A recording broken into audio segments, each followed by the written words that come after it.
ကျွန်တော်တို့မြေစဘာကင်းမှာအခုလိုကုန်းဆန်တဲ့လေကွက်တွေပေါ့နော်အဲဒီကုန်းဆန်တဲ့လေကွက်တွေကိုကျွန်တော်တို့ကျေးသွင်းပြီးတော့ကျွန်တော်တို့မောပြီးတော့ရေခံပြီးတော့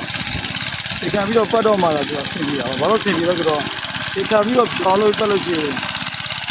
နေနဲ့လေနဲ့တိုက်လို့ရှိရင်ဒီပေါ်တွေကမာပြီးတော့ဟိုကုန်းတွေက6ပြီးတော့အဲကုန်းပေါ်ပိုင်းလေးတွေက6ပြီးတော့စဘာတွေကအပင်တွေအဆောင်မရှိဘူးလားအပင်တွေသေးကုန်ပါလေအဲဒီကောင်ရေခံပတ်တာကျွန်တော်ဒီနေ့တော့အကောင်းဆုံးနည်းစနစ်တွေကျွန်တော်ရေခံပြီးပတ်တယ်ပတ်ပြီးတော့မနက်ဖြန်ကြာလို့ရှိရင်ရှင်းတယ်လောက်ကြာလို့ရှိရင်ဒီရေတွေကျွန်တော်ကိုဖောက်ချတယ်နော်တို့ထွန်ဆက်တဲ့လေတွေညှိလိုက်လေသမားတွေကျွန်တော်ပြောတာမဟုတ်ပါဘူးတို့